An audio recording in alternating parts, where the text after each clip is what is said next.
Mga kaibigan, welcome back. Ang ganda ng pag-uusapan natin. Sobrang viral po ngayon ang dating teammate ni Kai Sotto na binabangkulang noon.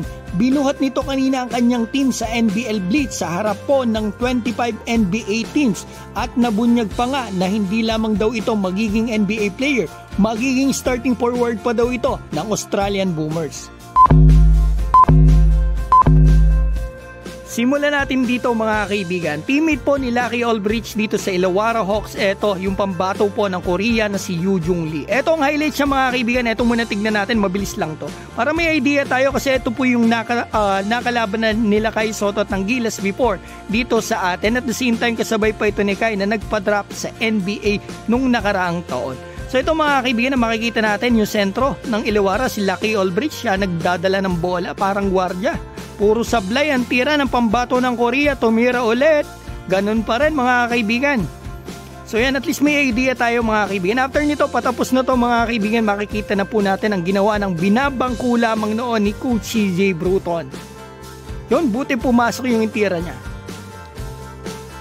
So eto na nga mga kaibigan, tambak si na Lucky Olbrich sa first quarter. Eto silipin natin pagpasok niya. Eto yung mga ginawa niya mga kaibigan at 25 mahigit na scouts po, NBA scouts ang dito sa game na ito.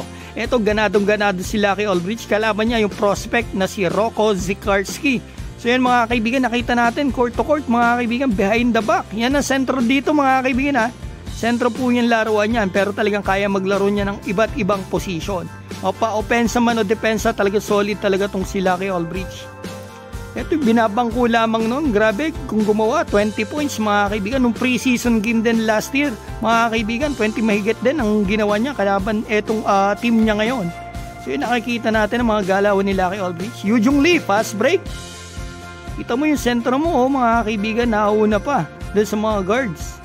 So eto, nagpakita rin siya ng 3-point dito. Ito ay malamang talaga mapunta sa NBA. Ito mga kaibigan ipapaliwanag ko sa inyo mamaya, ay papadinig ko rin pala yung mga sinabi ng commentator. May binunyag siya about dito kay Lucky Olbrich. Hindi lamang daw talaga ito magiging legit contender sa Rookie of the Year mga kaibigan Ito pa daw po ay eto, pakinggan nyo na mga kaibigan.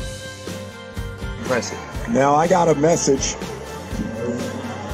from someone, I'm not going to say who it is, but he said I can screenshot this. So I'm going to assume that doesn't mean I can expose who it is, but he said Lucky is not only going to be an NBA player, he'll be a starting forward for the Boomers.